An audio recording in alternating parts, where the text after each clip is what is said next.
안녕하세요. 처음 께 성도 여러분 반갑습니다. 오늘 눈곱 30분 큐티 시간입니다. 네, 오늘도 하나님께서 이 말씀을 통하여 여러분에게 귀한 은혜의 역사를 써 내려 가실 줄 믿습니다. 오늘의 이 시간이 정말 하나님께서 주시는 귀한 준비된 시간이라고 생각합니다. 하나님의 말씀이 여러분에게 들어가 그 말씀이 여러분의 인생 가운데 역사로 일어날 그런 준비된 시간, 그렇기 때문에 눈곱 30분을 또 진중하고 깊게 해내시기를 바랍니다. 오늘 말씀은 역대하 35장 20절부터 27절의 말씀입니다. 다소 짧은 글인데요, 요시야의 죽음을 나타내고 있습니다. 오늘 20절 보니까 이 모든 일 후 곧 요시야가 성전을 정돈하기를 마친 후에 애굽 왕 느고가 유브라데 강가에 갈그미스를 치러 올라왔으므로 요시야가 나가서 방비하였다. 이렇게 나와 있어요. 네, 요시야가 하나님의 그 성전을 잘 정돈을 했습니다. 정리정돈을 하고 또 수많은 산당들, 또 이방의 신들을 산당들을 다 제거한 상태인 것이죠. 그런 상황에서 애굽에 있는 왕 느고가 갈그미스를 치러 올라간 애굽.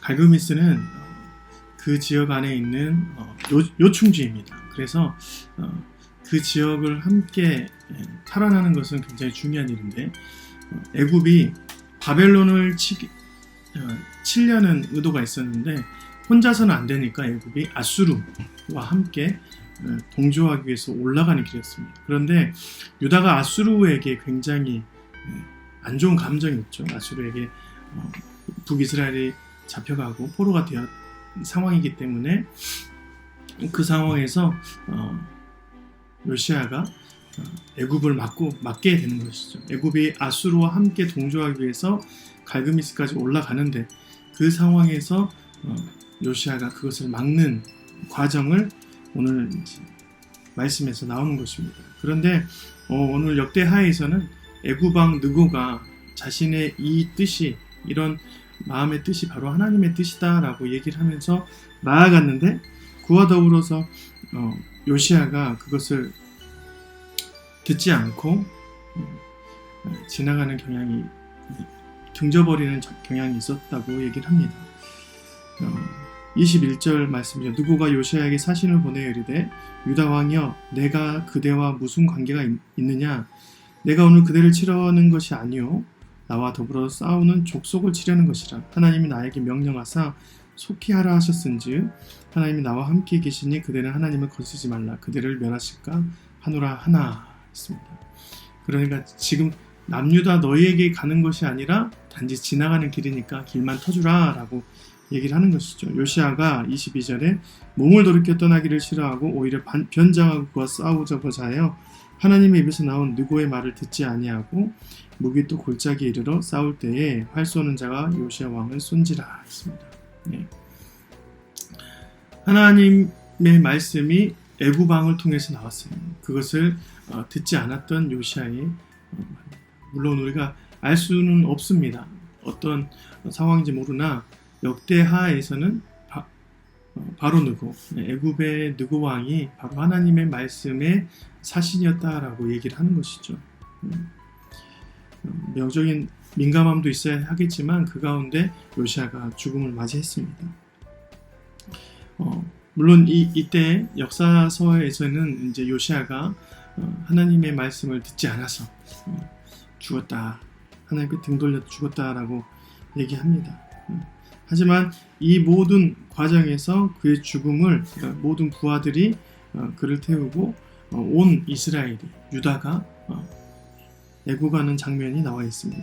25절 24절부터 말씀드리겠어요. 그 부하들이 그를 병거에서 내리게 하고 그의 버금 병거에 태워 예루살렘에 이른 후에 그가 죽으니 그의 조상들의 묘실에 장사되니라.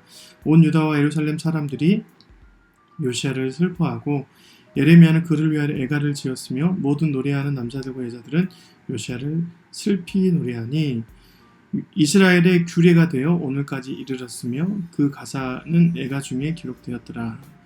요시아의 남은 사적과 여호와의 율법에 기록된 대로 행한 모든 선한 일과 그의 처음부터 끝까지의 행적은 이스라엘과 유다 열왕기에 기록되니라 했습니다. 네. 요시야 왕이 죽는 그 순간에 많은 백성들이 슬퍼했다라고 말을 합니다. 지속적으로 말을 하지만 온 이스라엘 백성들이 그의 죽음 앞에서 슬퍼하고 그 의미를 찾는 것은 그의 인생이 하나님께 잘 쓰여졌다라는 것이죠. 결국 죄로 인한 범죄로 인한 하나님께 반역으로 인한 자들은 백성들조차도 그를 보지 않았다. 쉽게 여겼다. 어떤 왕은 창문에서 던져져 개의 죽음을 맞기도 했죠. 결국 그들의 삶에서 죽음이 그들의 삶을 이야기해 주는 것 같습니다. 오늘 제가 이제 느꼈던 것은 뭐냐면 그의 처음부터 끝까지의 행적은 이스라엘과 유다 열왕기에 기록되니라 이렇게 되어 있습니다. 네. 처음부터 끝까지의 일이 이스라엘과 유다 열왕기에 기록되었습니다. 네. 그가 숨쉬는 시간, 또 그가 밥 먹는 시간, 사적인 시간은 기록되지 않았어요. 근데 중요한 포인트, 하나님과의 관계 안에서 이루어진 많은 사적들은 정확히 다 이곳에 기록되었습니다. 더 나아가서 오늘 그 요시아가 애굽 바로 누구의 말을 하나님 말씀, 그 입에서 나오는 하나님 말씀을 듣지 않는 것도, 그러니까 하나님 관계에서는 필요한 것이다라고 생각하고 열왕기 또 역대 하에서는 기록이 되어 있습니다. 어떻게 여러분의 인생이 쓰여질지 모르겠습니다. 잠깐 실수로 요시아처럼 죽을 수도 있겠죠. 또 하지만 우리의 인생이 하나님의 뜻 안에서 거하고 그 뜻을 통하여서 하나님의 일들이 회복되고 또 이루어진다면 정말 그 일들로 통해서 많은 사람들이 삶의 의미를 찾을 거라고 생각합니다. 네, 여러분 오늘 말씀을 통해서 제가 느낀 이 단어, 처음부터 끝까지의 일이 다 기록되었다. 이 세세하게 일생을 다 기록하지 못하지만 여러분의 인생을 반드시 여러분의 후손이 하나님과의 관계는 기록해 놓을 것입니다. 우리 아버지는, 우리 어머니는, 그리고 그 가운데 어떤 일들이 벌어졌는지, 그 인생의 이야기의 줄거리의 주인공 누구예요? 하나님이시죠. 하나님과 우리 아버지가, 하나님과 우리 어머니가 어떻게 일들을 잘했는지, 우리 아버지는 하나님께 어떤 모습으로 나아갔는지, 반드시 그 의미가 사적에 남는 것처럼 여러분의 인생에도 길이 남을 것입니다.